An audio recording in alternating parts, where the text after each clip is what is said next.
Olá, pessoal, tudo bem? Aqui é o professor Antônio, de Linguagens, da Filade, e hoje nós vamos começar uma sequência de 4 aulas fazendo um raio-x dos principais assuntos que mais caem, que tem uma grande incidência no Enem. E essa, nossa primeira aula, é uma aula que vai tratar de interpretação de textos. Tem 2 aulas sobre interpretação de textos, pois são temas muito presentes ali no universo do Enem. Tudo bem? Então, vamos dar uma olhadinha em algumas questões importantes que são centrais para que nós desenvolvamos essa aula. Vem comigo aqui. Pessoal, a primeira coisa que eu quero que vocês guardem no coração é que, pensando no mundo da interpretação de textos, da incidência de conteúdos, 3 aspectos iniciais vocês precisam estar atentos. São os seguintes. A primeira noção é uma noção importante de funções da linguagem.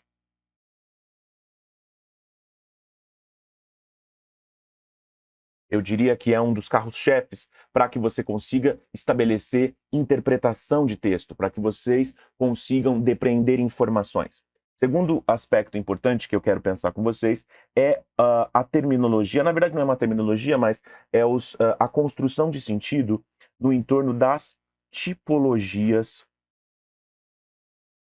textuais. E por fim, e não menos importante, a noção de gêneros textuais.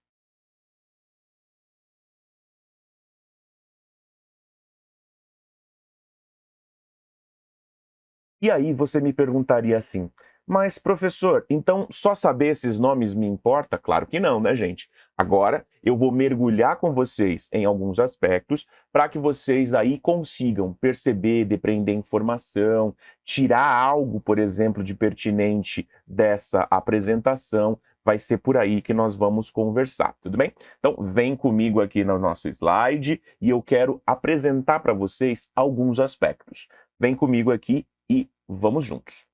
A primeira noção que eu quero que vocês tenham em mente é a noção de o que é exatamente esse campo vastíssimo e super cobrado do interpretar. Interpretar textos é uma habilidade das mais requeridas das avaliações de vestibular e, é óbvio, do Enem também. O que significa, tecnicamente, o ato de interpretar?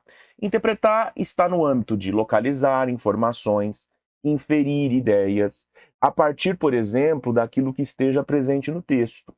De alguma forma, no momento em que você acessa um texto, e lembrando, texto pode ser qualquer produção comunicativa, ela pode ser imagética, ela pode ser verbal, ela pode ser de vários âmbitos, mista. Tudo aquilo que está associado a este campo, o campo da interpretação, nos obriga também, ou nos permite que vocês depreendam coisas como, por exemplo, informações implícitas. Só que, como é que você treina, como é que você estuda a interpretação?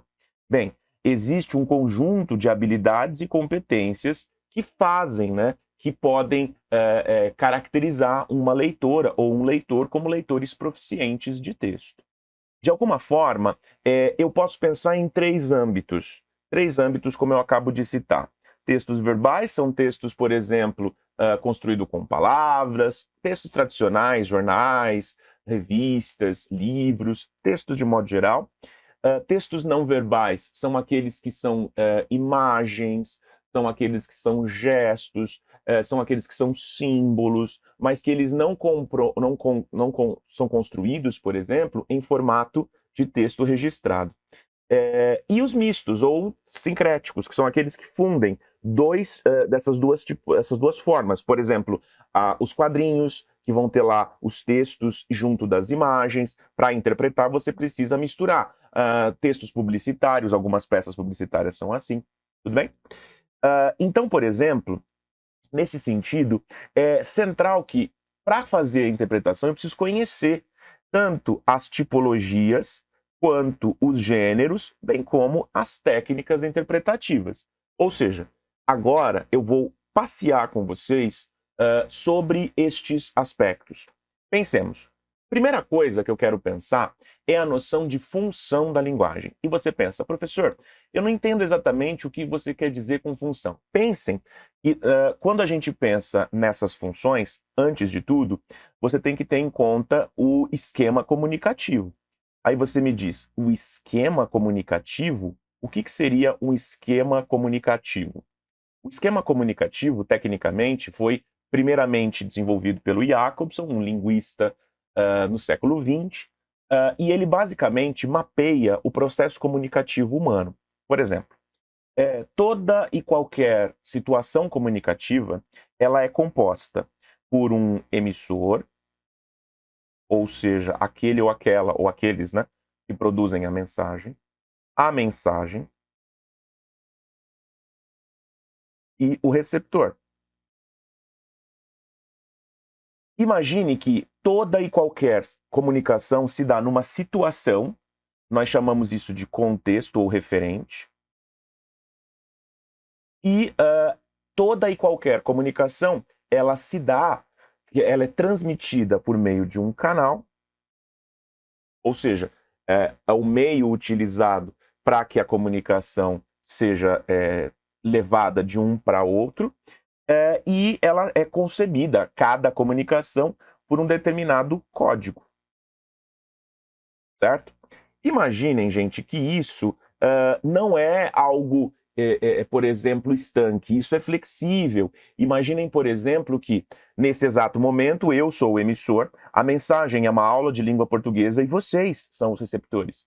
Se, por exemplo, nós estamos numa sala de aula e você me pergunta alguma coisa, naquele momento você é o emissor, eu sou o receptor, e a mensagem pode ser, por exemplo, professor, posso ir ao banheiro? Ou seja, o conteúdo da mensagem vai ser outra coisa. Então, a situação pode ser uma aula de língua portuguesa, o canal utilizado pode ser, por exemplo, a voz, pode ser a imagem, e o código, neste momento, língua portuguesa, certo? Um texto escrito em língua portuguesa. E aí, quando eu penso nas funções, o que exatamente são as funções? Todos os textos estão inseridos neste esquema. Por exemplo, quando eu estou lendo uma notícia, quando eu estou vendo um quadrinho, quando eu estou vendo uma peça publicitária, quando eu estou mandando um bilhete para minha mãe, comunicando algo, eu estou num esquema sempre de comunicação. Mesmo quando você escreve para você mesmo ou para você mesma, num diário, você está partindo do pressuposto que há um esquema comunicativo, porque tem um destinatário, que pode ser você mesmo, certo? Isso é importante. Agora, o que são as funções? Cada texto produzido que tem uma intenção comunicativa, um objetivo comunicativo, ele, de modo geral, vai ser a composição de uma sequência de funções, ou seja, intenções, que vão incidir, que vão se focar em determinados itens comunicativos. Por exemplo, se eu olho as múltiplas formas de textos produzidas, eu preciso perceber que a intenção de um texto e a intenção de outro texto pode variar a depender do que quer o comunicador ou o esquema comunicativo que eles estão inseridos. Então, por exemplo, pensemos, cada função que vai ser incidida sobre um dos itens, ou mais de um item, na verdade, né? Vai ser importante para vocês entenderem, por exemplo, quando eu percebo qual é a função que está presente num texto, eu consigo entender a intenção e a partir daí eu consigo tirar sentido de um texto. Então pensemos nas principais funções da linguagem que nós encontramos. A primeira função é chamada de função referencial ou informativa. De modo geral, ela está centrada no referente ou no contexto. Lembra a situação de comunicação que fica lá no alto, no nosso esquema? Então, por exemplo, ela caracteristicamente, ela tem uma ênfase na transmissão objetiva das informações, ela objetiva especificamente em transmitir fatos, dados, descrições, referências do mundo real, e ela geralmente vai ser encontrável em textos como notícias, textos científicos, manuais, certo? A função emotiva ou expressiva é aquela que tem como foco as emoções, os sentimentos e as opiniões do emissor, lembra? Aquele que produz a mensagem é incidida nele. Ela expressa as emoções, estados de ânimo, pontos de vista das pessoas, aqueles que produzem a mensagem. Elas são muito constantes em poemas, músicas, diários, discursos passionais, por exemplo, uma carta de amor, certo? Função apelativa ou conativa é aquela que é centrada na influência sobre o receptor, ou seja, ela fica na ponta que recebe a mensagem. Ela tem como objetivo persuadir, instruir, solicitar informações a um interlocutor. Ela é presente em publicidades, propagandas, discursos políticos, porque, por exemplo, a ideia dessa função é levar o receptor a um determinado comportamento ou atitude, certo? Eu quero convencer, eu quero mudar, eu quero, de alguma forma, dissuadir, certo? Já a função fática é aquela, por exemplo, que tem como foco o estabelecimento e manutenção do canal comunicativo. Ela tem como princípio iniciar, prolongar ou encerrar um diálogo e verificar se o canal está funcionando. Lembra, o canal é o meio. Por exemplo, quando eu ligo para alguém, eu falo alô, para saber, por exemplo, se a pessoa me ouviu e ela diz alô, estou te ouvindo, ou o nome dela, ela fala o nome, aí eu posso começar a mensagem. É um teste de canal. Então, por exemplo, quando eu faço uma saudação, pequenas conversas, certos cumprimentos, em que a partir dali a mensagem começa a ser transmitida. Outra função é a função metalinguística, que ela reflete sobre a própria linguagem utilizada. Ela tem como objetivo explicar, definir, esclarecer termos, ou seja, eu uso da linguagem para falar da própria linguagem. Por exemplo, eu tenho um dicionário que eu uso palavras para explicar o sentido de palavras, glossários, onde eu uso palavras para explicar o sentido de outras palavras, aulas de gramática. Ou seja, se eu tenho um quadro pintando o ato de pintar um quadro, olha, o código falando do próprio código, tudo bem? A função poética é aquela que enfoca no plano estético e na forma da mensagem. Não confunda. O nome é função poética, não quer dizer que ela só esteja em poesia. Músicas, textos jornalísticos, quaisquer textos em que eu quero criar um efeito artístico, despertar atenção para a linguagem, ou seja, ter um cuidado na construção. Por exemplo, poesias, músicas, obras literárias como romances, contos, crônicas, sempre vão ter ou vão manifestar essa função poética. Pensem que cada função desempenha um papel e é importante que nós enriqueçamos a nossa interpretação percebendo essas interações, percebendo que essas funções estão ali. Professor, eu posso ter as duas funções acontecendo ao mesmo tempo? Claro que você pode ter duas, três. Geralmente uma vai estar mais enfática, mas não significa que outras não podem ali também estar. Além disso, eu quero pensar com vocês a noção de tipologia textual. Tipologia textual remete a padrões, estruturas de texto que tem como ideia, por exemplo, organizar ou caracterizar todos os textos humanos produzidos. Pensem que eu vou falar de cinco grandes grupos de tipos textuais. Pensem, a tipologia, a partir da tipologia eu vou ter os gêneros textuais produzidos, eu vou ter as produções produzidas. Primeiro grande tipo, a chamada narrativa. A narrativa, ela é uma sequência de eventos, ações, organizados em ordem cronológica. Qual o objetivo das narrativas? Contar histórias, entreter, informar e transmitir experiências. Contos, romances, biografias, causos. Narrativa é qualquer gênero vai se organizar como narrativa se ele tiver sequenciação de fatos disponíveis num tempo, falando de seres ou pessoas ou coisas, contando uma determinada história. Tudo bem? Descrição ou tipologia descritiva. Detalha, caracteriza aspectos de um objeto, pessoa, lugar. Objetivo dela, criar imagens vívidas e visuais na mente do leitor, permitindo que ele visualize o que está sendo descrito. É como uma fotografia textual. Descrições de paisagens, retratos, ambientes. Eu posso ter romances que tenham descrições, eu posso ter notícias que tenham descrições, ou seja, a descrição é uma tipologia muito presente na nossa vida. O texto, a tipologia argumentativa, que ela geralmente apresenta argumentos, opiniões, evidências, com o objetivo de convencer alguém. Ela tem como base persuadir, defender posição, influenciar o público. A exemplo, ensaios argumentativos, editoriais, discursos políticos, dissertações argumentativas de vestibular. Ou seja, argumentativos são todo e qualquer texto que se desenvolve em formato de um gênero que tem como princípio defender um ponto de vista e convencer. Expositiva ou informativa, fornece informações, explica de maneira objetiva e normalmente tende à imparcialidade, transmite conhecimento, explica conceitos, esclarece um tema. Por exemplo, os textos como, por exemplo, artigos de enciclopédia, textos científicos, manuais, livros didáticos, são objetivos, eles têm essa noção informativa ou expositiva. E, por fim, a noção injuntiva ou instrucional, que tem como característica dar uma instrução, dar diretrizes, passos para você atingir um determinado objetivo. Ela tem como princípio básico orientar o leitor na execução de uma tarefa em especial. Por exemplo, receitas culinárias, manuais, tutoriais, são todos de caráter injuntivo. Se você assiste um tutorial no YouTube para fazer alguma coisa, texto injuntivo. Há um princípio ordenador dos gêneros a partir dessa noção de instrução. Pensem que, a partir disso, eu consigo perceber características que vão estar centradas nos chamados gêneros textuais.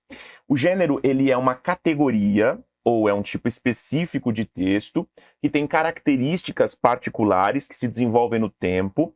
Ele tem um conjunto distintivo de elementos que o diferencia dos demais, e ele vai carregar específicas intenções comunicativas e vai buscar produzir um determinado efeito, né? Para que serve conhecer os gêneros? Quando vocês identificam os gêneros, você entende, por exemplo, a eficácia da interação verbal, o objetivo que esses gêneros vão ter. Por exemplo, todo texto que você acessa é um gênero textual. Por exemplo, as principais características, o conteúdo específico do gênero, ou seja, um assunto ou tópico primordial, a estrutura e a organização do gênero, como que eles se formam estruturalmente, a sequência, a disposição das características, qual é a função comunicativa que o gênero vai ter. Por exemplo, cada gênero tem uma função em especial. Por exemplo, eu tenho um bilhete informal, ele tem uma função, ele é um gênero. Por exemplo, uma carta de apresentação é outro gênero. Olha como eu tenho princípios diferentes. Ele tem um estilo linguístico particular, que eu uso certas características, certas maneiras de expressar o próprio nível de linguagem mais formal ou menos formal. Ele tem um público-alvo em especial. Por exemplo, é um público do âmbito do trabalho, é um público de estudantes, é um público velho, jovem, não importa, certo? Ele tem um registro particular no âmbito da variação, né? Se ele permite informalidade ou mais formalidade, e ele segue determinadas convenções sociais. Os gêneros mudam a depender do tempo, a depender da conjuntura. Então pensemos, quando eu olho para os gêneros, eu quero pensar que existem gêneros do âmbito literário, existem gênero do âmbito não literário, ou chamados também utilitários. Qual é a diferença?